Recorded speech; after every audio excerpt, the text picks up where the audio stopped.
Hello dear students, education is the most powerful weapon which you can use to change the world. शिक्षा एक ऐसा सशक्त हथियार है जिसका प्रयोग कर आप अपनी दुनिया बदल सकते हैं। तो चलिए अपना टॉपिक आज का हम स्टार्ट करते हैं। देखिए आज का जो हमारा टॉपिक है वो है इंग्लिश ग्रामर। आज मैं आप लोगों को इंग्लिश ग्रामर सिखाऊंगा डे 1 से, और वो भी बिल्कुल जीरो लेवल से, मतलब कि बेसिक इंग्लिश से स्टार्ट कर रहे हैं ताकि आप हिंदी से इंग्लिश बहुत ही आसान तरीके से बना सकें, आपको बिल्कुल थोड़ी सी भी दिक्कत ना हो। अगर आपको बिल्कुल भी ट्रांसलेशन नहीं आता है तो आपके लिए ये वीडियो बहुत ही बेनिफिट वाला है, आप इसको जरूर देखिए और सीखिए। तो चलिए अपने टॉपिक को स्टार्ट करते हैं। देखिए आज का जो हमारा टॉपिक है use of is M R है, use of is M R है। ठीक है, वैसे तो आप सभी इज एम आर के बारे में जानते होंगे, बट आज मैं बहुत ही सरल तरीके से आपको सिखाऊंगा। ठीक है, और वो भी बहुत सारे एग्जांपल्स के साथ। मैं आपको प्रैक्टिस सेट भी कराऊंगा ताकि आपको किसी तरह की कोई डाउट ना रहे। तो चलिए अपने टॉपिक को स्टार्ट करते हैं। देखिए सबसे पहले इज एम आर की हम पहचान को देख लेते हैं। ठीक है, और उसके बाद फिर इसके रूल्स को देखेंगे। तो देखिए जिस वाक्य के अंत में है, हूं, हो क्रियाओं में से कोई अकेली क्रिया हो तो अंग्रेजी बनाने के लिए इज एम आर में से कोई एक क्रिया का प्रयोग करते हैं। ठीक है, अच्छा उसके बाद से देखिए अकेली क्रिया का मतलब यह है कि इन क्रियाओं के साथ कोई और कार्य सूचक क्रिया ना हो। तो डियर स्टूडेंट्स, आई थिंक आपको थोड़ा सा डाउट हुआ होगा कि कार्य सूचक क्रिया क्या है, तो मैंने यहां पे क्लियर किया है, आप इसको देख लीजिएगा और समझिएगा। जैसे मैं किताब पढ़ता हूं, अब इसमें आप देखिए दो वर्ब एक साथ काम कर रहे हैं, जैसे पढ़ता और हूं। तो मैंने क्या कहा, है, हूं, हो अगर है तो इज एम आर का यूज करते हैं, लेकिन इसमें पढ़ता भी एक वर्ब है, इसीलिए यहां पे अकेली क्रिया नहीं है, इसलिए यहां पे इज एम आर का यूज नहीं होगा। आई थिंक आपको समझ में आ गया होगा। उसी तरह से यहां पे देखिए जाता और है दोनों वर्ब है, जबकि हमें इज एम आर का यूज करने के लिए केवल एक क्रिया की जरूरत है, वो भी है, हूं, हो में से कोई एक। ठीक है, उसी तरह से यहां पे बोलते और हो दो क्रिया है, यहां पे पढ़ते और हो दो क्रिया है। तो आप आई थिंक समझ गए होंगे। अब चलिए इसको मैं और ज्यादा क्लियर कर देता हूं। इन क्रियाओं में हूं, है, हो अकेली क्रिया नहीं है, बल्कि इनके साथ में पढ़ता, जाता, बोलते, पढ़ते भी एक क्रिया है तथा साथ में जुड़ी हुई है। इसीलिए ऐसे सेंटेंसेस का यूज हम इज एम आर से नहीं करेंगे, ऐसे सेंटेंसेस का यूज हम इज एम आर से नहीं करेंगे, बल्कि केवल ऐसे सेंटेंसेस का यूज करेंगे जहां पे है, हूं, हो का इस्तेमाल किया गया हो। तो चलिए ऐसे कौन से सेंटेंसेस होते हैं वो आगे आपको पता चलेगा, उसका स्ट्रक्चर भी पता चलेगा। इसको हम बहुत ही आसान तरीके से देखते हैं। देखिए सबसे पहले इस नियम को समझ लीजिएगा। अंग्रेजी अनुवाद करते समय आई के साथ एम, ही, सी, इट और अन्य एक वचन कर्ता या नेम के साथ में इज तथा we, you, they, these, those और अन्य बहुवचन कर्ता के साथ में आर का प्रयोग करते हैं। आई थिंक ये आपको पहले से भी पता होगा और मैंने आपको समझा भी दिया, यहां लिखा हुआ भी है, आप इसको राइट भी कर लीजिएगा। ठीक है, अब आगे चलते हैं। देखिए यहां पे स्ट्रक्चर लिखा हुआ है, स्ट्रक्चर को हम सबसे पहले देखेंगे। जैसा कि यहां पे लिखा हुआ है affirmative, negative, interrogative, interrogative, negative. यहां पे लिखा हुआ है अफर्मेटिव, निगेटिव, इंट्रोगेटिव और इंट्रोगेटिव, निगेटिव। अब हमको करना क्या है, सबसे पहले हम स्ट्रक्चर को देख लेंगे कि कौन सा क्या है। अफर्मेटिव का स्ट्रक्चर हमसे कह रहा है कि सबसे पहले हम क्या लिखेंगे, सब्जेक्ट लिखेंगे, फिर इज एम आर में से कोई एक लिखेंगे अकॉर्डिंग टू द सब्जेक्ट, और उसके बाद अदर वर्ड लिख करके फुल स्टॉप का यूज करेंगे। निगेटिव हमसे कह रहा है कि सबसे पहले हम सब्जेक्ट लिखेंगे, उसके बाद सब्जेक्ट के अकॉर्डिंग इज एम आर का यूज करेंगे, उसके बाद नॉट का यूज करेंगे, फिर अदर वर्ड लिखने के बाद फुल स्टॉप का यूज करेंगे। इंट्रोगेटिव कहता है कि सबसे पहले इज एम आर को हम सबसे पहले लिखेंगे अकॉर्डिंग टू द सब्जेक्ट और उसका सब्जेक्ट को यूज करेंगे, उसके बाद से अदर वर्ड लिखने के बाद से क्वेश्चन मार्क का यूज करेंगे। और वहीं पे इंट्रोगेटिव निगेटिव का रूल ये कहता है कि इज एम आर को सबसे पहले लिखेंगे, उसके बाद सब्जेक्ट को लिखेंगे, उसके बाद नॉट को लिखेंगे और फिर अदर वर्ड लिखने के बाद क्वेश्चन मार्क का यूज करेंगे। तो आई थिंक आप स्ट्रक्चर समझ गए होंगे। प्यारे बच्चों, आप लोग इस स्ट्रक्चर का स्क्रीनशॉट भी ले लीजिए ताकि आप इसे अच्छे से समझ लीजिए और इसके नोट्स जरूर बनाइएगा। आपको मैं कुछ ऐसे नोट्स दे दूंगा जो आप जीरो लेवल से लेकर के हाई लेवल तक इंग्लिश पढ़ेंगे तो ट्रांसलेशन में किसी भी तरह की कोई दिक्कत आपको नहीं मिलेगी। तो चलिए इसके आगे अपने टॉपिक को देखते हैं। स्ट्रक्चर आपने क्लियर कर लिया होगा। देखिए एग्जाम्पल सबसे पहले हम देखते हैं, वो भी एग्जाम्पल ऑफ अफर्मेटिव देखते हैं। ठीक है, अफर्मेटिव का स्ट्रक्चर आपने देखा, पीछे मैंने बताया आपको कि सबसे पहले सब्जेक्ट का यूज करते हैं, फिर सब्जेक्ट के अकॉर्डिंग इज एम आर में से किसी एक का यूज करते हैं और उसके बाद से हम अदर वर्ड लिख करके फुल स्टॉप का यूज करते हैं। तो यहां पे देखिए बहुत सारे सेंटेंसेस आपको मिल रहे हैं, साथ ही साथ में उसके ट्रांसलेशन भी किए गए हैं। ठीक है, विथ एग्जाम्पल के साथ में मैं आपके सामने इसको लेकर के आया हूं ताकि आपको इसको बनाने में कोई दिक्कत ना हो। अब देखिए सबसे पहला सेंटेंस है, वह एक लड़की है, वह एक लड़की है। तो इसमें वह एक लड़की है, लड़की मतलब सी। ठीक है, यानी कि कोई लड़की है तो उसको हम सी से प्रेजेंट कर सकते हैं। तो यहां पे देखिए हमने लिखा है सी, और है तो सी के अकॉर्डिंग है के लिए हम क्या लगाएंगे, इज एम आर में से कोई एक लगा देंगे। तो वहां पे हम क्या लगाएंगे, सी के साथ में इज लगता है तो इज लगा देंगे। अ गर्ल यहां पे लिख दिया। ठीक है, तो सी इज अ गर्ल, यहां पे सेंटेंस कंप्लीट हो गया। वह भूखी है, अब सी यहां भी लग रहा है तो सी के साथ में इज लगेगा, और भूखी को कहते हैं हंग्री। ठीक है, सी इज हंग्री। राम एक अच्छा लड़का है, राम भी सिंगुलर में आ रहा है तो राम के साथ में भी इसका यूज करते हैं। तो इंग्लिश देखिए बनाते समय लिखा है Ram is a good boy.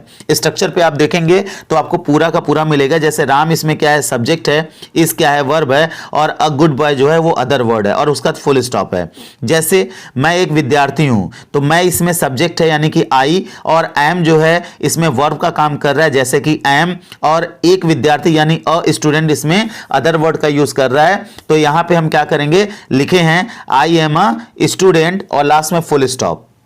उसके बाद से है मैं प्यासा हूं, आई एम थर्स्टी। तुम गंदे हो, यू आर डर्टी। वे मित्र हैं, दे आर फ्रेंड्स। ये उसके घोड़े हैं, ये के लिए हम दीज का यूज करते हैं। ठीक है, दीज आर हिज हॉर्सेस। वे मेरी पुस्तकें हैं, दोज आर माई बुक्स। हम विद्यार्थी हैं, वी आर स्टूडेंट्स। फूल सुंदर हैं, the flowers are pretty, the flowers are pretty. तो आई थिंक आपको ये समझ में आया होगा, और आप इसको देख सकते हैं कि किस तरह से जहां पे शी का यूज है वहां पे इज हेल्पिंग वर्ब के रूप में आया है, जहां पे कोई नाम है वहां भी इज आया है, आई के साथ में एम आया है, यू के साथ में आर आया है, दे के साथ में आर आया है, दीस के साथ में आर आया है, दोस्त के साथ में आर आया है, वी के साथ में आर आया है, और अगर कोई प्लूरल सब्जेक्ट है तो उसके साथ में भी आर का यूज किया गया है। तो आई थिंक आपको ये सारी चीजें समझ में आई होंगी। आप इसका चाहे तो स्क्रीनशॉट भी ले सकते हैं, और जब अफर्मेटिव सेंटेंस आप समझ गए हैं अकॉर्डिंग टू द स्ट्रक्चर इसको बनाया गया है, तो चलिए इसके निगेटिव सेंटेंस को भी देख लेते हैं।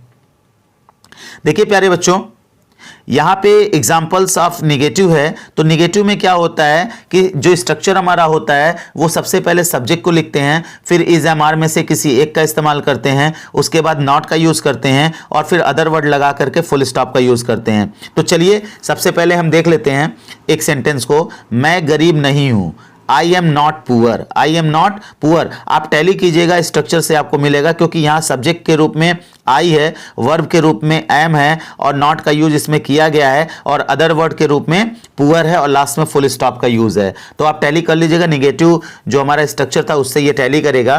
ठीक है, दूसरा सेंटेंस देखिए, वह ईमानदार नहीं है, वह ईमानदार नहीं है। तो कोई यहाँ पे जेंट्स की बात हो रही है। ठीक है, तो यहाँ पे हम किसका यूज कर रहे हैं, ही का। ठीक है, वह को रिप्रेजेंट करेगा he is not honest, he is not honest. Clear हो गया। अच्छा, वे चोर नहीं है, तो वे प्लूरल में जा रहा है, इसीलिए चोर जो है वो भी प्लूरल में जाएगा। तो वे के लिए हम दे का यूज करेंगे, और दे के बाद आर का यूज करते हैं, उसके बाद नॉट का यूज कर रहे हैं, और चोर के लिए यहाँ पे थीव्स का इस्तेमाल कर रहे हैं। ठीक है, प्लूरल के लिए। तो आई थिंक आपको समझ में आ रहा होगा, दे आर नॉट थीव्स। वहीं पे डियर स्टूडेंट्स आप जरा देखिएगा, यहाँ जो सेंटेंस में है नीचे भी निगेटिव वर्ड ही है, निगेटिव सेंटेंस ही है। ठीक है, बट इसके जो रूल होते हैं वो थोड़े से अलग टाइप के होते हैं। मैंने यहाँ पे लिखा हुआ है, आपको पढ़ के सुना देता हूँ। वाक्य में कभी नहीं होने पर नॉट के स्थान पर नेवर का प्रयोग करते हैं। मतलब कि अगर कभी और नहीं एक साथ आ रहा हो तो हम कभी नहीं की, ठीक है, लिखते समय, कभी नहीं को लिखते समय, ठीक है, नॉट का यूज ना करके बल्कि किसका यूज करते हैं, नेवर का यूज करते हैं। जैसे एग्जाम्पल के माध्यम से आप देखिएगा, वह नाराज कभी नहीं होता है। वह नाराज कभी नहीं होता है। तो यहाँ पे निगेटिव वर्ड जो है वो क्या है, नेवर है। ठीक है, तो यहाँ पे आप देखिएगा he is never angry, he is never angry. I think आपको समझ में आ गया होगा। वे लापरवाह कभी नहीं होते हैं, they are never careless, they are never careless. ठीक है, मैं उदास कभी नहीं होता हूं, I am never sad, I am never sad. तो आई थिंक आपको नॉट और नेवर का यूज अच्छे से समझ में आ गया होगा, क्लियर हो गया होगा। चलिए आप इसका भी स्क्रीनशॉट ले लीजिए और उसके बाद हम अपने इंट्रोगेटिव सेंटेंस को देखते हैं। देखिए यहां पे डियर स्टूडेंट्स इंट्रोगेटिव सेंटेंस है, एग्जांपल्स ऑफ इंट्रोगेटिव। इंट्रोगेटिव में क्या होता है, सबसे पहले हम इज एम आर का इस्तेमाल करते हैं, उसके बाद सब्जेक्ट का इस्तेमाल करते हैं और उसके बाद से अदर वर्ड का यूज करके क्वेश्चन मार्क हम लगा देते हैं। तो यहां पे देखिए इसकी हिंदी सबसे पहले आप देख लीजिएगा कि जो भी क्या क्या शब्द है वो सब सब्जेक्ट से पहले लिखा गया है और लास्ट में क्वेश्चन मार्क लगाया गया है। अगर इस तरह का सेंटेंस आपको कहीं मिलता है तो वो इंट्रोगेटिव से बनेगा। ठीक है, अब स्ट्रक्चर तो आपने देख ही लिया होगा, समझ भी लिया है। तो चलिए इसके सेंटेंस को सॉल्व करते हैं और देखते हैं। क्या वह बूढ़ा आदमी है, तो क्या वह बूढ़ा आदमी है, तो वह के लिए हम इसका इस्तेमाल करेंगे। तो यहां पे देखिए हमने लिखा है, ठीक है, is he an old man, is he an old man. क्या मैं एक अध्यापक हूं, क्या मैं एक अध्यापक हूं। तो यहां पे मैं सब्जेक्ट है तो मैं के साथ में हम मतलब मैं को हम आई बना के लिखते हैं और आई के साथ में एम का यूज करते हैं। तो देखिए एम इंट्रोगेटिव के रूप में पहले आ गया, फिर आई आया है। तो यहां पे इसका आंसर होगा am I a teacher, am I a teacher. क्या घड़ी संदूक में है, क्या घड़ी संदूक में है। घड़ी जो है वो सिंगुलर है इसीलिए इसका यूज किया गया है, तो घड़ी से पहले इसको लिखा गया है। Is the watch in the box, is the watch in the box. क्या वे नाराज हैं, ठीक है। अब वे जो है ये प्लूरल है तो इसीलिए आर का यूज किया गया है दे से पहले। तो देखिए यहां पे लिखा हुआ है are they angry, are they angry. ठीक है, नंबर नेक्स्ट है क्या वे खिलाड़ी हैं, क्या वे खिलाड़ी हैं। Are they players, are they players. क्या मैं उदास हूं, am I sad, am I sad. क्या वे लोग मासूम हैं, are they innocent, are they innocent. क्या वह कंजूस है, इज ही माइजर, इज ही माइजर। माइजर का मतलब कंजूस होता है। ठीक है, क्या तुम मक्खी चूस हो, आर यू स्टैंजी, आर यू स्टैंजी। स्टैंजी का मतलब मक्खी चूस होता है। तो प्यारे बच्चों आई थिंक आपको समझ में आ रहा होगा और मैंने बहुत छोटे छोटे सेंटेंसेस को लिया है ताकि आपको बहुत आसानी तरीके से, बहुत ही आसान तरीके से समझ में आ जाए और बिल्कुल भी डिफिकल्टी ना हो इसको समझने में। ठीक है, आप चाहें तो इसका स्क्रीनशॉट ले लीजिए, फिर हम आगे बढ़ते हैं, अपने टॉपिक को देखते हैं। देखिए यहां पे जब हम इंट्रोगेटिव को क्लियर कर लेते हैं तो हमारे पास आता है इंट्रोगेटिव निगेटिव। तो इंट्रोगेटिव निगेटिव का जो रूल होता है वो सबसे पहले आप सुन लीजिए। ठीक है, स्ट्रक्चर में तो आपने देखा ही होगा। सबसे पहले हम कहते हैं is M are plus subject plus not plus other word और उसके बाद क्वेश्चन मार्क।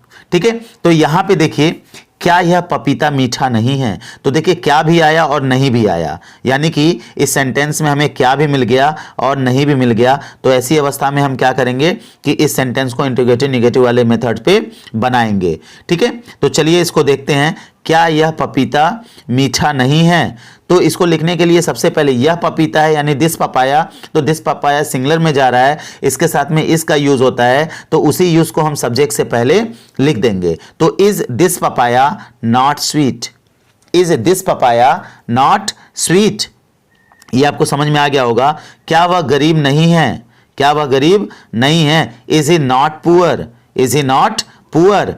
क्या मैं एक नटखट लड़का नहीं हूं, क्या मैं एक नटखट लड़का नहीं हूं। Am I not an naughty boy, am I not an naughty boy. क्या वे कुम्हार नहीं हैं, क्या वे कुम्हार नहीं हैं। Are they not potters, are they not potters. क्या वह एक कुत्ता नहीं है। Is that not a dog, is that not a dog. तो डियर स्टूडेंट्स आई थिंक ये भी आपको समझ में आया होगा, आप भी इसका स्क्रीनशॉट ले सकते हैं। ठीक है, उसके बाद से हम लोग अपने अगले टॉपिक को देखते हैं। देखिए अभी हम लोगों ने इंट्रोगेटिव निगेटिव को भी देख लिया। अब हमारे सामने जो है वो एग्जांपल्स ऑफ WH टाइप है, एग्जांपल्स ऑफ WH टाइप है। तो चलिए हम इसको समझ लेते हैं पहले, फिर उसके बाद इसको सॉल्व करते हैं। तो देखिए इसमें लिखा हुआ है, यदि वाक्य में कोई प्रश्नवाचक शब्द कब, कहां, कैसे, क्यों, कौन इत्यादि वाक्य के बीच में आए तो अंग्रेजी बनाने में सबसे पहले WH वर्ड को लिखते हैं। यानी कि अंग्रेजी बनाते समय, ठीक है, सबसे पहले हम किसको लिखेंगे, WH वर्ड को लिखेंगे। उसके बाद से हम इंट्रोगेटिव और इंट्रोगेटिव नेगेटिव जैसा कंडीशन होता है उस तरह से उसका रूल लगाते हैं और लिखते हैं। तो देखिए सबसे पहले जो हमारा सेंटेंस है उसको सॉल्व करते हैं। देखिए दिया हुआ है, मैं कौन हूं, मैं कौन हूं। तो यहां पे कौन जो है वो बीच में आ रहा है, इसीलिए कौन की इंग्लिश जो होती है वो होता है हु। ठीक है, हु को हमने यहां पे लिख दिया। अब उसके बाद इंट्रोगेटिव वाले रूल पे जाना है। तो इंट्रोगेटिव वाले में सबसे पहले इज, एम, आर में से किसी एक का यूज करते हैं, उसके बाद सब्जेक्ट का यूज करते हैं। ठीक है, तो यहां पे मैं को इंग्लिश को आई में कन्वर्ट करते हैं और आई के साथ एम लगता है, तो एम को आई से पहले लिखेंगे। ठीक है, उसके बाद आई सब्जेक्ट लगाएंगे। उसके बाद से कोई वर्ड नहीं था इसलिए क्वेश्चन मार्क का यूज कर दिया है। तो यहां पे सेंटेंस को एक बार फिर से क्लियर कर लीजिएगा, मैं कौन हूं, ठीक है, who am I, who am I. तुम्हारे पिताजी कहाँ हैं, ठीक है, where is your father, where is your father. यहां देखिए कहाँ बीच में आ रहा है, इसीलिए सबसे पहले WH वर्ड को हम लिख देते हैं। ठीक है, तो आगे देखिए फिर क्या हो रहा है, मैं कहाँ हूं, where am I, where am I. वह कमजोर क्यों है, why is he weak, why is he weak. वह यहां कब है, ठीक है, when is he here, when is he here. अब वह कहां है, अब वह कहां है, where is he now, where is he now. I think आपको यह समझ में आया होगा, तो आप इसका स्क्रीनशॉट ले लीजिए। ठीक है, फिर हम इसके आगे देखते हैं कि क्या है। देखिए यहां पे एक आपके लिए नोट भी है, यानी कि आप इसको समझिएगा, कुछ एक्स्ट्रा है। ठीक है, अगर वाक्य के बीच में WH वर्ड के, ठीक है, वाक्य के बीच में या WH सेंटेंस के बीच में देखिए क्या आता है, अगर वाक्य के बीच में कितना, कितनी, कितने, किसका, किसकी शब्द आए तो अंग्रेजी लिखते समय इनसे संबंधित संज्ञा को भी लिखते हैं। मतलब कि अगर हम सेंटेंस को देखते हैं उसके बीच में कितना, कितनी, कितने, किसका, किसकी, अगर ये सब वर्ड आते हैं तो हम इसके साथ साथ में इसका जो नाउन होता है यानी संज्ञा होता है, इससे जुड़ा होता है, उसके भी वर्ड को क्या करते हैं, इसी से जोड़ करके सबसे पहले लिखते हैं। तो चलिए सबसे पहले स्ट्रक्चर को देख लेते हैं कि स्ट्रक्चर क्या है। ठीक है, तो सबसे पहले बता रहा है WH वर्ड को लिखेंगे, फिर नाउन को लिखेंगे, नाउन के बाद इज, एम, आर में से किसी एक का यूज करेंगे, देन सब्जेक्ट का यूज करेंगे और उसके बाद अदर वर्ड लिखने के बाद से क्वेश्चन मार्क का यूज करेंगे। तो स्ट्रक्चर आई थिंक आपको समझ में आ गया होगा। आइए कुछ सेंटेंसेस के माध्यम से इसको सॉल्व करके भी देख लेते हैं। देखिए सबसे पहला जो क्वेश्चन है वो कह रहा है ये किसकी पुस्तकें हैं। ये क्या मतलब होता है, प्लूरल होता है, दीज होता है, दिस का प्लूरल होता है। तो यहां पे देखिए किसकी बीच में आ रहा है, किसकी बीच में आ रहा है। तो सबसे पहले हम क्या करेंगे कि किसकी की इंग्लिश लिखेंगे और किसकी के साथ में पुस्तकें भी इससे जुड़ा हुआ है। तो यहां पे हम सबसे पहले किसकी पुस्तकें की इंग्लिश लिखेंगे। तो देखिए यहां पे लिखा है whose books, whose books. Clear हो गया।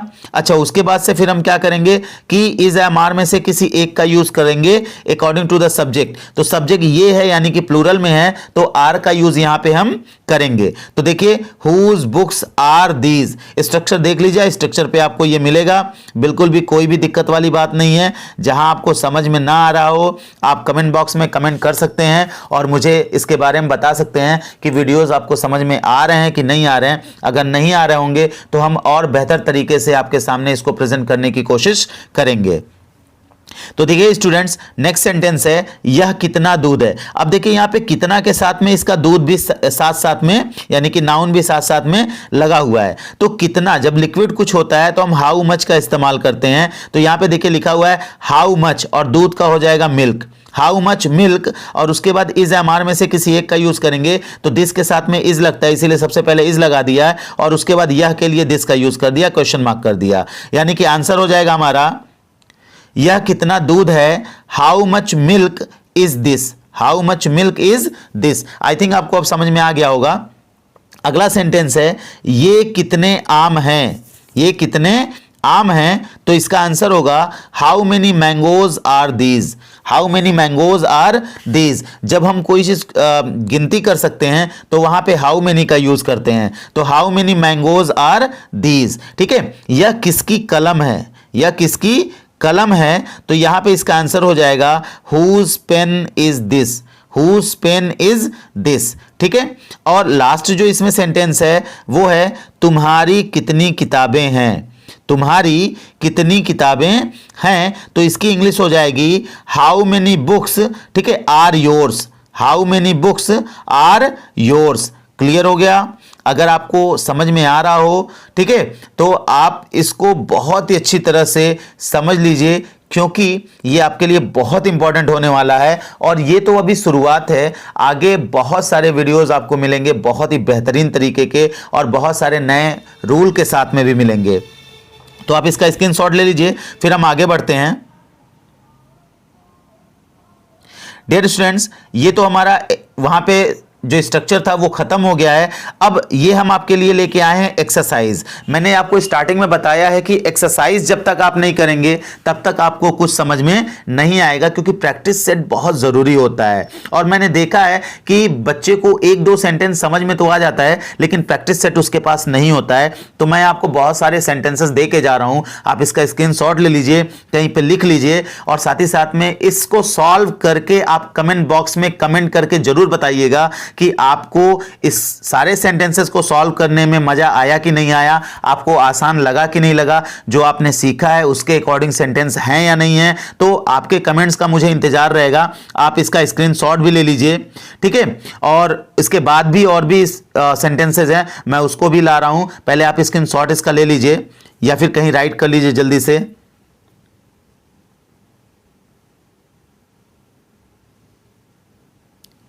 देखिए, ये भी हमारा एक्सरसाइज है, इसका भी आप स्क्रीनशॉट ले लीजिए। इसका भी आप इंग्लिश बनाएंगे और इंग्लिश बना करके कमेंट बॉक्स में कमेंट जरूर करेंगे, ताकि मुझे पता चले कि आप मेरे वीडियो से कुछ सीख रहे हैं या नहीं सीख रहे हैं। और आप ज़्यादा परेशान मत होइएगा, इन दोनों जो एक्सरसाइज मैंने आपको दिया है, ये वाला जो अभी मैंने आपको दिखाया है, ये वाला, यह एक किताब है से लेकर के मैं कमज़ोर नहीं हूं यहां तक, और साथ ही साथ में क्या ये तुम्हारी पुस्तकें हैं से लेकर के क्या ये अंगूर खट्टे हैं यहां तक, इन सब के आंसर मैं नेक्स्ट वीडियो में यानी कि दूसरे ग्रामर के वीडियो में मैं आंसर करूंगा और आपको इसके आंसर दूंगा।